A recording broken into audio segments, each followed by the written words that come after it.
Ahora voy a ver qué es lo que está pasando, creo que está saliendo un poquito alto, pero lo estoy acomodando. Ya estamos con Daniel Farcas en el estudio y quiero mostrarles, a ver si se ve en pantalla, este libro que se llama Nunca más es ahora. Es un libro bastante interesante, en el cual tenemos artículos de varias personas, entre ellos Daniel Farcas también. Y Ariel Helmut, ¿te parece que habla mucho con nosotros? Exactamente. Así que queríamos invitarlo para que nos cuente un poquito qué es esto de el antisemitismo hoy. Bueno, primero que nada, un gusto estar con ustedes. Siempre me reconforta que haya gente tan entusiasta y tan comprometida con hacer las cosas bien como ustedes. Y lo digo muy en serio.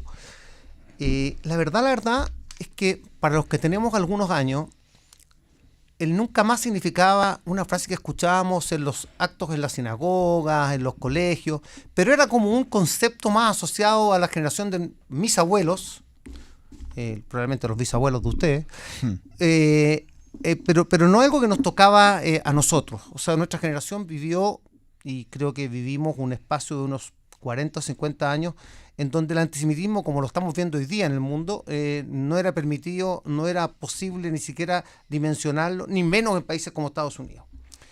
Y yo creo que el nunca más se transformó después de octubre del 2023 en algo muy concreto y muy terrible. Y quizás, como comentaba antes de iniciar el programa, probablemente, aunque parezca increíble, el segundo golpe fue aún más fuerte que el primero. Es decir, no bastó con la matanza y el horror y, francamente, la maldad con que se ejecutó esa matanza del 7 de octubre, ese pogrom, sino que además vino una ola de antisemitismo en el mundo que, francamente, por lo menos a mí me sorprendió muchísimo, muchísimo. Y Daniel, ¿a qué factores acudís o pensás que se vieron reflejados estos actos de antisemitismo? ¿Por qué se vio tanto antisemitismo desde el 2023 hasta el día de hoy? Yo diría que hay que hacer un esfuerzo siempre, como decía el profesor Ricardo Israel y también el profesor Michael Ehrlich de la Universidad de Maryland, de hacer una diferenciación entre la historia corta y la historia larga. En la historia corta, nosotros podemos ver que el antisemitismo está asociado potencialmente a actos específicos que nosotros hayamos realizado o que el ejército de Israel haya realizado. En la historia larga, dice Nat Wilf y también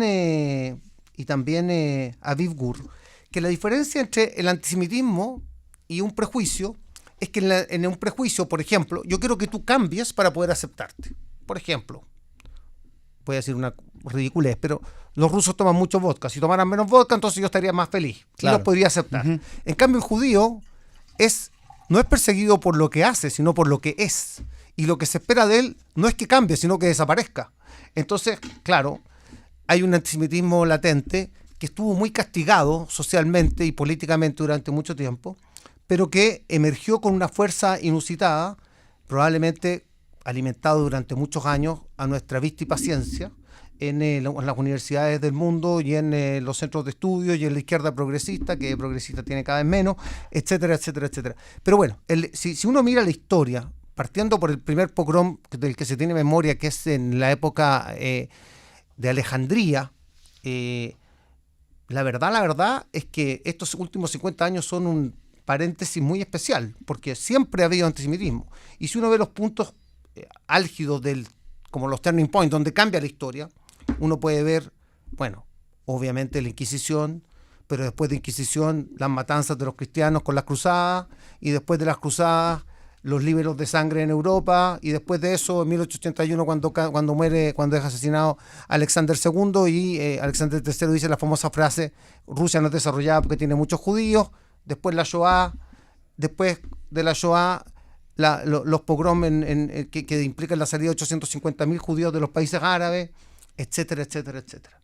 Entonces, hay un punto aquí que es muy terrible y yo creo que es lo que más a mí me deprime, me asusta y me entristece.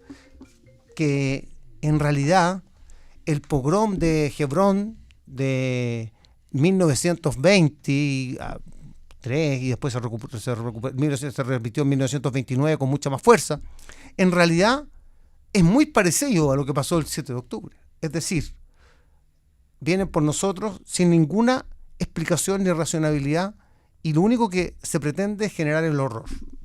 En esa época porque decían que queríamos los judíos recuperar Al-Aqsa. Hoy día porque ellos quieren recuperar Al-Aqsa, etcétera, etcétera, etcétera. Pero mi visión, y lamentablemente me apena porque veo en eso un esfuerzo, particularmente los judíos americanos, que hacen un esfuerzo gigantesco por tratar de transformarse en algo que no son, o en desprenderse de determinadas capas de judaísmo, como es el sionismo, por ejemplo, y con eso intentar ser aceptados. Y no se dan cuenta de que es una acción imposible. Ahora, ¿cómo se combate? Te voy a explicar por qué te pregunto, porque la pregunta es lógica, es obvia, ¿no? Sí. ¿Cómo se combate el antisemitismo? Pero el antisemitismo, desde donde yo lo entiendo, es una expresión de odio. Por lo tanto, Exacto.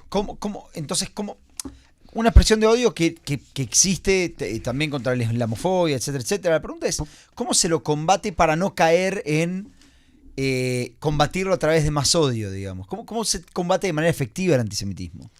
Mira, un punto sobre el Islam, que yo ahí también tengo una cuota de pesimismo, y hablaba recién un profesor que ustedes entrevistaban, Alberto Spectorowski, con respecto a la UTNA. Y en realidad, si uno ve la vida de Mahoma, fue básicamente romper todos los acuerdos posibles en los cuales él había llegado. Entonces hay una lógica con la cual se nos ve. Pero quiero ir un segundo antes a los ciudadanos de segunda clase. Es decir, nosotros se nos permite vivir en un mundo en donde, por ejemplo, como diminish en el mundo musulmán, o sea, como ciudadanos de segunda clase, ¿para qué hablar de Europa, etcétera, etcétera? Pero bueno, volviendo a cómo se combate, yo creo que se combate desde la fuerza, y mi visión es que se combate desde la posibilidad de que nosotros tenemos las capacidades para hacerle frente y defendernos. Y por eso que hay muchos que dicen... O sea, con más fuerza. Con más fuerza, porque en el fondo hay muchos que dicen, y a mi juicio con razón, de que es mejor, como decía Golda Meir por lo demás, es mejor que nos teman a que nos quieran, porque en realidad esto de que el judío bueno, ese judío que está en pijama en Auschwitz, es una cosa bien tenebrosa, pero es ese judío como aceptado, o sea, ¿me entiendes? Porque es realmente así. Entonces, bueno. Claro, entonces a la pregunta de Johnny, hay que ser más combativo para luchar contra el antisemitismo y, digamos, doblegar al de enfrente a través de, digamos, de las mismas armas. Yo creo que, primero que nada, no hay que dejar ningún espacio. O sea, esto de que si pasa algo como lo de Vueling, uno dice, bueno, no vamos a volar más, o no. Yo creo que al contrario, yo creo que hay que volar, yo creo que hay que seguir ocupando todos los espacios porque no hemos ganado ese derecho y porque somos efectivamente capaces de defendernos. Ahora, hay que hacerlo con inteligencia también, obviamente. No se trata de ir a provocar a todo el mundo para que tengamos cientos de incidentes en los cuales no podemos defendernos. ¿Sí? El punto es que en donde podamos hacerlo, seamos capaces de defendernos. Y en eso creo que hay comunidades judías que están actuando con mucha rapidez, con mucha inteligencia, y otras que están quedándose atrás. Un problema que tenemos en las comunidades judías, y ustedes lo saben perfectamente con respecto a esto, es la cantidad de organizaciones y lugares donde opera. Claro. Es imposible, la como una atomización. comunidad judía de Chile que tiene, no sé, 25.000 judíos, que haya 100 organizaciones. O sea, no da. Sea, claro, sí da en Argentina, por supuesto, porque en Argentina hay, bueno. No, te quiero preguntar por Chile. Vos fuiste parlamentario chileno. Así es. Y te pregunto ahora qué es lo que tendrían que hacer los países, digamos, desde el lugar institucional estoy hablando. No qué tenemos que hacer nosotros para combatir este fenómeno de odio, el antisemitismo, lo que sea, sino qué tienen que hacer institucionalmente los países y qué es lo que falla a nivel institucional. Vos que estuviste en el parlamento de uno de los países centrales de Latinoamérica. Hoy día dice Pilar Rahola que es el país más antisemita del mundo. Yo no sé si tenemos ese triste récord, pero no será por él, ¿no? No. Pero bueno. Sí, no dice que tenemos realmente que Gabriel Boric representa el extremo máximo. Yo creo que hay varios que le compiten, Petro entre otros, pero bueno, la verdad es que está bien peleado. Justo yo decía a Boric que no sé si sería el extremo, creo que hay peores todavía. Sí, creo que hay peores. Pero ¿qué es lo que falla, mira, por ejemplo, en Chile? Yo creo que en Chile, por ejemplo, una cosa que ayudaría mucho es colocar ciertos límites. Y los ciertos límites, por ejemplo, es adoptar la definición del Museo del Holocausto, que establece determinados rangos de antisemitismo que no son tolerados y no son aceptados. Y yo creo que eso ayudaría mucho a encuadrar, porque no se trata tampoco, y en eso creo que nosotros cometemos un error, hablo de nosotros como israelíes, por supuesto, al decir que toda crítica a Israel es antisemita, porque también Elie Wiesel decía una cosa, a mi juicio, muy, muy inteligente para saldar esto. Decía, mira, criticar a Israel es legítimo, criticarlo con una vara distinta a los demás es antisemita. Y eso, colocar como ciertas reglas donde se enmarque, y sobre todo castigar tempranamente los comportamientos que no son aceptados. Porque una vez que se instalan, esto es como la ventana rota que decía Giuliani en Nueva York, pero el ejemplo sirve. Es decir, una vez que ya está establecido que ese terreno es fértil para hacer fechoría, ya es muy difícil retroceder. Ya una vez que aceptaste que los jóvenes judíos fueran perseguidos en las universidades americanas, ya va a ser difícil que a la acción siguiente eso no vuelva a ocurrir en Canadá o en Australia. O en Chile o en Argentina. Claro. Entonces, claro, o sea, por ejemplo, cuando uno ve, y esto lo dicen en NetWealth también, que el signo del Maguen David, de la estrella David, está siempre asociado con genocidio, matanza, tortura. Uno dice, bueno, acá hay un concepto que es antisemita que se reproduce en forma impresionante. Entonces, tu pregunta, primero que nada, no lo sé. O sea, yo creo que no sé exactamente qué es lo que hay que hacer, pero sí sé lo que no hay que hacer. Claro. Y lo que no hay que hacer es, primero que nada, ser obtusos, es decir, creer que somos dueños de la verdad y que todo lo que hacemos nosotros es lo único bueno en el mundo. Y segundo, actuar sí con mucha fuerza en el sentido de poder establecer lo que hemos hecho en el Medio Oriente, porque digámoslo también con todas sus letras, y esto, permítanme ser quizás políticamente incorrecto, pero lo del 7 de octubre es un desastre y el peor atentado a los judíos desde la salida de Auschwitz. Pero lo que pasó desde ahí en adelante, la verdad es que cambió el mundo del Medio Oriente para bien. Ya no está un dictador en Siria. Claro, hay otro tipo que es un terrorista, pero hay un desorden que más o menos es mucho mejor de lo que había antes. Israel ya destruyó todo el armamento que existía, casi. Hezbollah, es verdad que todavía existe, pero está el gobierno del Líbano por primera vez haciendo un esfuerzo por terminar con ello. Hamas, como ustedes dijeron, está bastante golpeado. Irán, ¿para qué hablar? Entonces, si uno mira el mapa, dice, oye, bueno, algo bueno pasó en todo esto. Yo digo, fue un desastre, fue lo más terrible que nos ha pasado. Yo creo que es muy difícil dejar de llorar algún día por lo que nos ocurrió, porque pasó algo en ese pogrom, y por eso decía yo lo de 1929 o lo de los pogroms de 1881, que era esto que decía Golda Meir: nunca más vamos a tener que esconder un bebé porque llora, porque a partir del llanto ese bebé nos pueden perseguir y saber dónde estamos escondidos en un closet. Y eso volvió a pasar. Entonces, eso nos rompe el alma. Pero si uno ve lo que pasó después, no sé si ustedes coinciden conmigo, pero cambió el mapa del Medio Oriente para bien. Daniel, te vuelvo a llevar a Latinoamérica y al antisemitismo. ¿La sociedad latinoamericana es un reflejo de los líderes políticos que tienen con respecto al antisemitismo, o los líderes políticos son un reflejo de la misma sociedad? Qué buena pregunta. Yo creo que hay un desenganche muy, muy notorio entre los líderes políticos, tanto para los que están en contra de Israel y sus intereses, como los que están a favor. Creo que la mayoría de la gente esto le importa bastante poco, para ser franco. Okay. Yo fui diputado y, claro, hubo algunos antisemitas que alguna vez me dijeron algo cuando hacían puerta a puerta, pero mi gran problema estaba en la élite, en la Cámara, con los políticos. Pero a la mayoría de la gente, esto es como... Entonces, una pregunta de Dios. O sea, ¿a ti te importa lo que está pasando en Sudán? No, hablando en serio. Como ser humano, sí. Como ser humano, sí. Como ser humano. Pero no es algo del cual me informo constantemente. Y que pongo dinero por una causa sudanesa. Pero Gaza no es Sudán. No, Gaza no es Sudán por la campaña de marketing. Y porque hay un país occidental, supuestamente democrático, que está del otro lado. Porque hay judíos, digámoslo, también. Pero bueno, pero ¿qué? Cuando Estados Unidos atacaba en Irak, también era tapa de todos los diarios. Sí, es cierto. Tal vez en menor medida. Yo creo que la el menor... historia de las Weapons of Mass Destruction de Bush, que yo me acuerdo todavía el título del diario que decía Weapons of Mass Distraction, como distracción. Sí. Salió en todos lados. Sí, salió en todos lados, sí, salió en todos lados. Pero claro, Estados Unidos no. Estados Unidos, me pusiste un ejemplo que es un poco distinto. Porque es muy...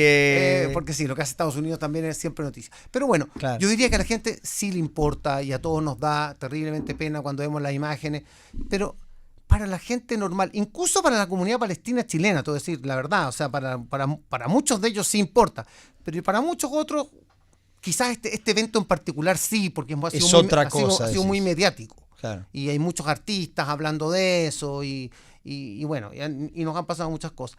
Pero hay un desenganche, pero también hay un desenganche de los que están a favor. En Chile, por ejemplo, vuelvo a ejemplo, porque cogí el país que conozco, pero en Chile hay cerca de 3 millones o 4 millones de evangélicos. Que esos millones de evangélicos están con Israel, sí o sí, hagamos lo que hagamos o lo que no hagamos, da exactamente lo 3 o mismo. 4 millones de evangélicos. Sí. Mira. Es Es un un número muy alto. absolutamente inelástico. O sea, es gente que está con nosotros. Sea lo que O sea, yo digo, son mucho más sionistas que los judíos, perdónenme, pero los judíos son mucho más críticos de Israel que los evangélicos y los evangélicos no nos van a criticar nunca. ¿Ah? Igual se puede ser sionista No, y crítico. Se puede ser sionista y crítico. Pero Huckabee, ¿cuándo reclamó Huckabee acá con respecto a ese mundo? Cuando tocaron a los evangélicos. Cuando atacaron a los evangélicos, cuando no los Claro. dejamos entrar, con una inteligencia, a mi juicio, bastante limitada, pero bueno. Sí. Pero bueno. Pero sí te quiero preguntar sobre eso. El tema de la crítica dentro del sionismo. ¿Nos podemos permitir ser críticos? ¿Podemos mirar a Gaza y decir lo que está pasando ahí está mal y aún así ser sionistas? ¿O eso es darle de comer al antisemitismo? Qué buena pregunta. No tengo respuesta. Pero lo que sí sé es que es muy distinto estar en la diáspora que estar acá. Claro. Porque, digámoslo también con todas sus letras, ustedes van a votar por X o por Y, yo por Z, pero resulta que el resultado de esa votación nos va a afectar a nosotros tres, porque nosotros vivimos acá. Claro. En cambio, si yo estoy sentado en Cali, tranquilamente tomándome una caipiriña y después un tintico, o sea, puedo decir lo que quiera, porque en el fondo, bueno, después me afecta re poco. Pero es una pregunta que nos persigue hace mucho tiempo. ¿Quién tiene derecho? ¿Quién es judío? ¿Quién tiene derecho a ser judío? ¿Hasta dónde? Lo que sí me parece a mí es que yo pertenecí a un mundo progresista. Creo que el progresismo está extraviado hace rato. No solamente con respecto al judaísmo y Israel, sino que... ¿Por qué está extraviado en realidad? Y esto, bueno, lo podemos discutir, pero en realidad había un movimiento obrero que tenía ciertas demandas y reivindicaciones que eran muy legítimas y necesitaba una representación. Surgió un partido como el laborista en Inglaterra y después en otras partes del mundo. Hoy día no hay obreros, entonces no hay una causa típica. Entonces esto ha sido ocupado por el medio ambiente, por las comunidades de LGTB, por una serie por los inmigrantes, lo que está bien, es legítimo. Pero no es que el progresismo tenga una causa hoy día. Y con respecto a nosotros, esta mirada de que nosotros somos, y por eso recordaba a Leinat Wilf que decía que esta asociación con que el judaísmo, Israel es el poderoso, el blanco, ¿por qué Black Matters está en contra nuestra? Si nosotros somos mucho más morenos, si la gran mayoría de la población, no nosotros, pero la gran mayoría de la población israelí viene de países en donde son más bien morenitos que blanquitos. Vos sabés que hay un escritor norteamericano que habla de este tema y se llama Ta-Nehisi Coates. Él es conocido porque lo trajeron a Israel y a Palestina, particularmente lo llevaron a Palestina, lo llevaron a Ramallah, porque quien financió el viaje fue justamente la autoridad palestina o quien sea. Y él después de eso escribió un libro sobre la situación de Palestina e Israel, obviamente, creo yo, contado desde solo una perspectiva. Yo no creo que lo que dice es mentira, pero digo solo una parte de la historia. Y él dice algo muy interesante, porque él habla de cómo el público afroamericano en los Estados Unidos en un momento decidió levantarse con violencia y después dijo no, la mejor forma es el camino hacia las marchas pacíficas, la desobediencia civil, etcétera, etcétera. Y ahí él trae una frase que a mí siempre me quedó en la cabeza, creo que ya la comenté en el programa, que él dice, tu opresión no te libera. ¿A qué se refiere él? Él dice, cuando los nazis vienen y te quieren matar, hay dos formas de las que vos salís de ahí. Una es diciendo, necesito tener las armas más potentes para que no me vuelva a pasar, y otra es diciendo, necesito hacer todo para que nunca le vuelva a pasar a nadie. O sea, no convertirme yo en el más fuerte, sino eliminar todo tipo de discurso de odio, de xenofobia, etcétera, etcétera. En ese sentido, él critica, por ejemplo, a las Panteras Negras de Estados Unidos y está del lado de los que creían en la desobediencia civil, que entre paréntesis, los judíos estábamos muy presentes ahí, en esa época. El rabino, yo no lo conocí, obviamente, por temas de edad, pero el rabino, ¿cómo se llama? El rabino conservador, pero por definición. Marshall Mayer. No Marshall Mayer, sí, pero no Heschel. Abraham Yeshua Heschel. Sí. Él marchó en Selma con Martin Luther King, por ejemplo, se lo ve en la foto. Sí. Entonces, mi pregunta de hecho, se dice que Luther King asistió una vez a un Shabbat a su casa. Puede ser, eran muy cercanos en la autobiografía de Martin Luther King, él habla de Heschel.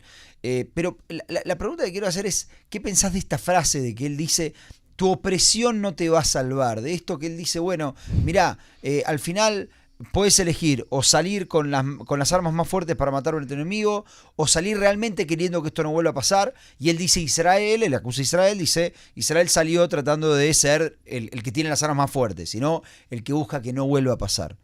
¿Qué pensás vos de cuando hay gente que dice eso?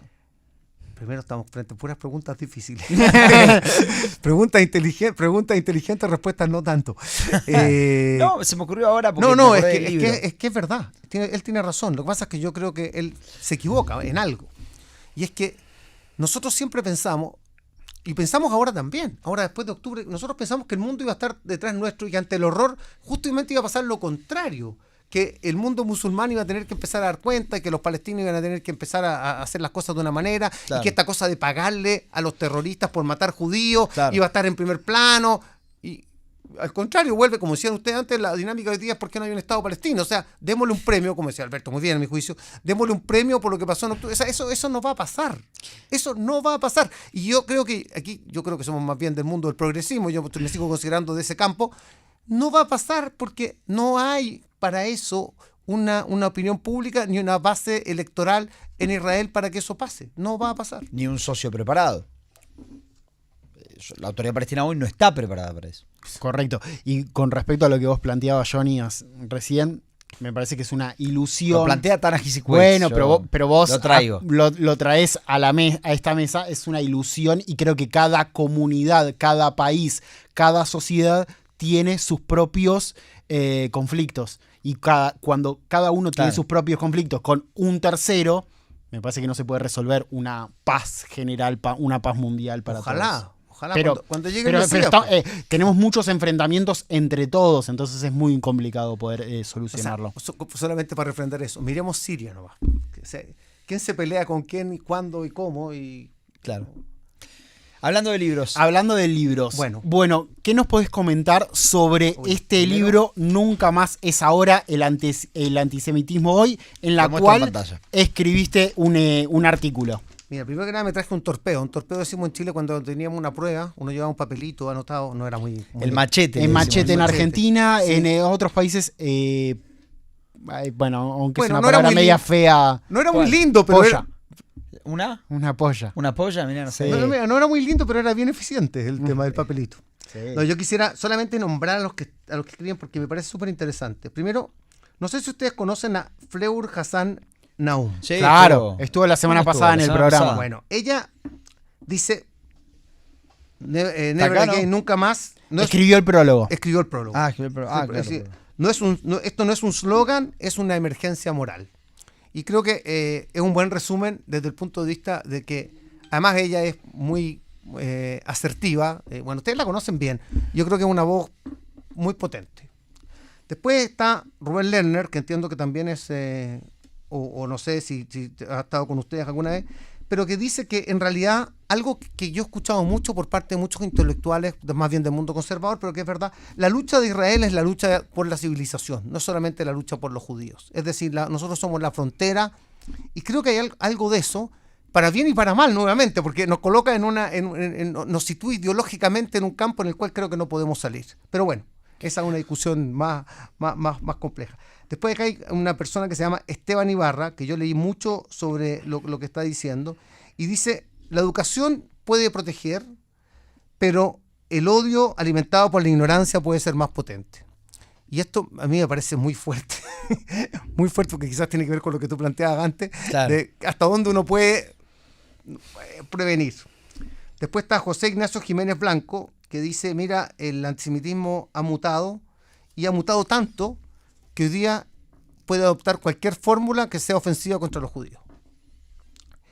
Bueno, está Gabriel Benzagala, quien ustedes conocen mucho, que dice una cosa bastante brutal, a mi juicio también. Dice, en muchas partes de Palestina el antisemitismo no es un accidente, sino que es una doctrina. Silvia Cherem, no sé si la conocen. Yo no. Ok. Habla de lo que estamos conversando antes del mundo progresista. En la izquierda, Israel se ha convertido en el malo de la película. Es decir, todo lo malo está encarnado en un scapegoat, digamos, está encargado de eso. Yo creo que tiene bastón. Después hay una chilena que se llama Vanessa Ites, no sé si han tenido el gusto de conocerla. No. Es una abogada chilena que está en Estados Unidos. Además de ser muy inteligente, es muy linda, muy simpática y tiene muchas habilidades que ojalá que un día llegue a la política en Chile. Yo quiero que llegue a ser diputada. Y dice que en realidad el antisemitismo pasó a ser una niebla sofocante y pasó a ser niebla porque no somos capaces de ver el final. Es un poco más bien pesimista, pero bueno. Hannah Beris, supongo que sí la conocen. Claro, sí. Un poquito. Lleva algunos años, unos pocos años trabajando ella. Ella, dice que el real obstáculo para la paz es que no se acepta finalmente la existencia del Estado judío. Esa es la base por la cual no llegamos a la paz y no avanzamos. Bueno, pues estoy yo, me lo voy a saltar. Y está Alberto Javiles, que dice, mira, su tesis sobre lo que escribe es que los medios han perdido todo pudor y han sido totalmente utilizados por un solo lado. Un poco como lo que tú decías ahí. Sos vos, Eddie, los medios. Yo soy los medios. Hacete responsable.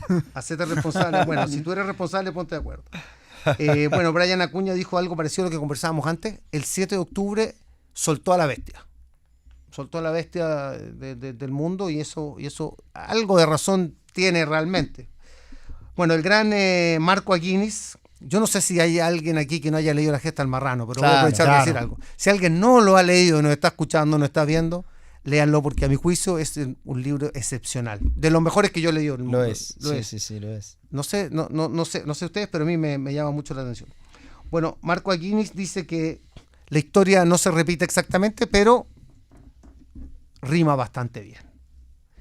Y Ariel Gelbrunk dice que el antisemitismo es el primer paso para derrotar y para terminar con la cultura occidental, que ya está un poco dicho anteriormente. Mira, este libro yo creo que es un grito de agonía, un grito de pena, un grito de sálvenme o un grito de apoyo, pero es también una cosa que tenía que ver con que lo que decíamos antes, que el crimen a los judíos no quede impune. Es decir, no es cosa de colocar debajo de la alfombra y hablar ya del Estado palestino y hablemos de otras cosas y olvidémonos de lo que pasó con las víctimas del 7 de octubre. No. Nosotros no nos vamos a olvidar. Y eso es quizás el nunca más tiene que ver con eso. Daniel, ¿dónde se consigue el libro? Pregunta la gente. Chuta, qué buena pregunta. En Negrela Editores. En Nagrela. Nagrela Editores, ahí ahora lo escribimos en el chat también. Sí. Bueno, la verdad, Daniel, agradecerte porque te viniste y para compartir con nosotros. Fue una charla hermosa que tuvimos. Más de media hora. No, yo agradecido. Para mí un honor y un gusto. No, el honor, créenos que es nuestro. Es nuestro. La verdad es que agradecer también por el libro. Nos llevamos a casa un libro excelente.